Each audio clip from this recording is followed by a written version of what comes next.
The city was alive with noise. Cars rushing, people hurrying, businesses thriving. Among them was a billionaire, a man whose name carried weight in the corporate world. He had everything: wealth, power, and influence. Yet, his life followed a strict routine. Every morning, he woke up in his luxurious penthouse, surrounded by everything money could buy. His team handled his schedule, ensuring he never had to worry about the small details of life. Meetings, investments, and business deals filled his day. He traveled in high-end cars, dined at the most expensive restaurants, and stayed in the best hotels.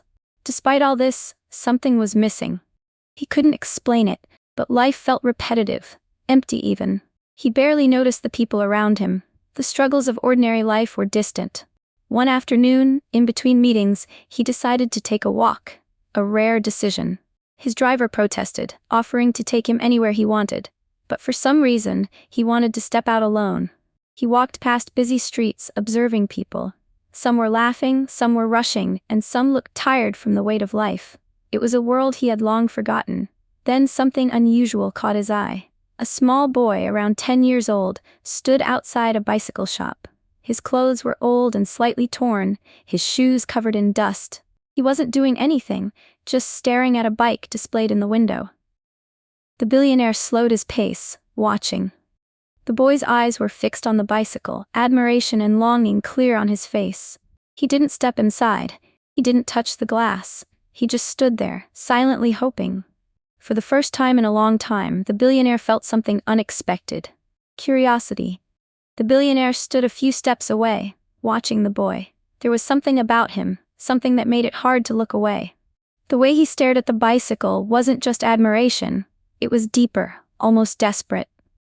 The boy's hands were clenched into fists. He opened them slowly, revealing a few small coins. He counted them carefully, as if hoping they would somehow increase. But they didn't. His shoulders dropped slightly. A store employee stepped out and glanced at him. "Hey kid, you gonna buy something?" The boy shook his head quickly and stepped back. "I'm just looking." "Well, don't block the entrance," the employee said before going back inside. The billionaire expected the boy to leave, but he didn't. He just shifted to the side and continued staring at the bike. Curiosity turned into something else, an unfamiliar feeling the billionaire couldn't name. Without thinking, he stepped forward. "Do you like that bike?" His voice was calm, but firm. The boy turned his head sharply. He looked surprised, maybe even a little scared. "Yes, sir," he said quietly. "Why don't you buy it?" The boy hesitated, then opened his palm again, showing the coins. "I don't have enough." The billionaire glanced at the price tag inside the store. The bike wasn't expensive, at least not for him, but for this boy it might as well have been a fortune. "What do you need the bike for?" The boy hesitated again, then looked down. "To go to school," he mumbled. The billionaire frowned. "You don't have another way to get there?" "I walk," the boy said. "It takes almost 2 hours. A 2-hour walk, every day, just to get an education." Something inside the billionaire shifted.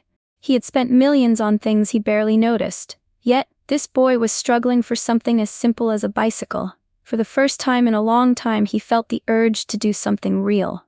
The billionaire looked at the boy, then at the bike. The answer was simple. "Come with me," he said. The boy hesitated. "Why?" "You want the bike, don't you?" The boy's eyes widened slightly. "Yes, sir." "Then let's get it." The boy didn't move at first. He looked up at the billionaire, as if trying to understand if this was real. When he saw no hesitation in the man's face, he slowly stepped forward. They entered the shop. The same employee who had asked the boy to leave earlier now greeted them with a professional smile. "Welcome, sir. How can I help you?" "I want that bike," the billionaire said, pointing at the one the boy had been admiring. The employee's eyes flickered toward the boy, then back at the billionaire. He quickly removed the price tag and took the bike to the counter. The boy still looked unsure. "Are you really buying it?" The billionaire nodded. The cashier rang up the total. The billionaire didn't even glance at the number. He simply handed over his card. The transaction took seconds. A bike that had felt like an impossible dream for the boy was now his. The store employee handed the bike over. "Here you go, sir." The billionaire turned to the boy. "It's yours now." The boy's hands trembled as he reached out.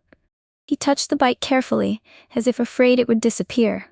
Then suddenly, his face broke into the biggest smile the billionaire had ever seen.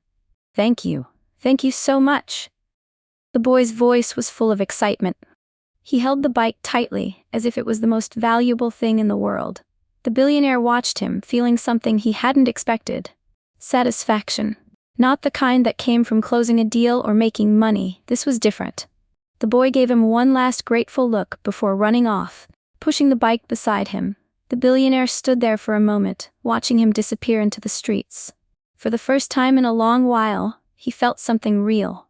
Something good. But as he turned to leave, a strange feeling crept into his mind. Something about that boy's happiness didn't feel complete. The billionaire walked away from the shop, but his mind wasn't at ease. The moment should have felt complete. He had done something good, something kind. But something about the boy lingered in his thoughts. There was happiness in his eyes, yes, but beneath it, there was something else. A sadness, a weight. The billionaire wasn't used to this feeling, this need to know more. Normally he would have moved on. But today was different. He stopped at a small food stall nearby. The vendor, an elderly man, was arranging fresh fruits on his cart. "Do you know that boy?" the billionaire asked, pointing in the direction the kid had run. The vendor looked up and nodded. "Everyone around here knows him." The billionaire's curiosity grew. "What's his name?" "David," the vendor said. "Good kid, works hard." The billionaire frowned. "Works?" The vendor sighed. "Yeah, he does small jobs for people. Cleaning, carrying stuff, anything to make a little money." The billionaire was silent for a moment. "What about his parents?" The vendor hesitated. Then he shook his head. "They're gone." "Gone?" "No one knows exactly what happened. Some say they left, some say worse things, but it's been a while. The boy takes care of himself now." The billionaire felt a strange heaviness in his chest. A child, working to survive, alone. "Does he have anyone?" he asked. The vendor nodded slowly. "A little sister, maybe 5 years old, sick most of the time." The billionaire's breath caught for a second. A sick sister. No parents, no real home. And the bike? It wasn't just for school, it was for survival. The realization hit hard. Buying the bike had made him feel good, but it wasn't enough. Not even close. For the first time in a long while, the billionaire felt something unfamiliar. Guilt. The billionaire stood there, processing what he had just heard. A boy, barely 10 years old, working to survive. A little sister, sick and alone. No parents. The bicycle suddenly seemed so small in comparison. "Where does he live?" he asked. The vendor hesitated, then pointed down a narrow alley. "A few blocks that way, that a small place, barely holding up." The billionaire nodded and started walking. The streets changed as he moved away from the main road. The bright lights and busy shops faded into old buildings with cracked walls. The air felt heavier here. Life was different. After a few turns, he spotted a familiar figure. David. The boy was crouched outside a tiny rundown house. His bike rested against the wall, but he wasn't looking at it. He was carefully opening a small paper bag. From where he stood, the billionaire saw what was inside. Bread, a small carton of milk, and a few apples. It wasn't much, but for the boy, it was everything. David took the food inside. The billionaire followed quietly, stopping near the open doorway. Inside, the room was barely furnished. A thin mattress lay in the corner. A pile of blankets covered a small figure, his sister. "Look, Emily," David said softly. "I got food today." The little girl stirred. She was frail, her voice weak. "Really?" David sat beside her and handed her a piece of bread. "Yeah, and guess what?" "What?" "I got a bike." Emily's tired eyes widened just a little. "A real one?" David grinned. "Yeah, now I can get work faster, maybe even find better jobs." The billionaire felt a lump in his throat. The boy hadn't wanted the bike just for school. He had wanted it to survive, to provide, to take care of his sister. The billionaire had spent millions on cars, watches, and vacations. And here was a boy celebrating a simple bicycle like it was the greatest gift in the world. For the first time in years, the billionaire felt something deep in his chest. A need to do more. The billionaire stood frozen outside the small house. He had expected the boy to be happy about the bike. He had expected gratitude. But he hadn't expected this. David was a kid who wanted to ride to school. He was a child carrying the weight of an adult. He was working, struggling, sacrificing, just to keep his little sister alive. And the billionaire had almost walked away, thinking he had done enough. For the first time in years, he felt something deeper than pity. Responsibility. He pulled out his phone and made a call. Find everything you can about a boy named David. He lives in the lower district. Check schools, medical records, everything. His assistant was confused but didn't ask questions. Right away, sir. The billionaire stepped forward and knocked on the door. David appeared, eyes widening when he saw him. Sir? The billionaire looked at the boy, really looked at him this time. Can I come in? David hesitated but nodded. Inside, the house was quiet. The little girl lay under the blankets, watching with curious eyes. The billionaire sat down on the only chair in the room. David, I need you to be honest with me. How long have you been taking care of your sister alone? David lowered his head. A long time. Do you go to school?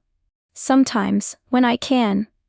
The billionaire felt a sharp pang in his chest. He had built schools, donated millions, yet here was a child slipping through the cracks. He leaned forward. What if I help you? David looked up, confused. Help? How? The billionaire didn't answer right away. He wasn't sure yet. Money alone wouldn't fix this. Throwing cash at the problem wouldn't make up for what this boy had lost. But he knew one thing. He wasn't going to walk away. Not this time. He looked at David and his sister, two kids fighting against a world that had abandoned them. And for the first time in his life, the billionaire made a decision not based on business, but on something he had almost forgotten. Humanity.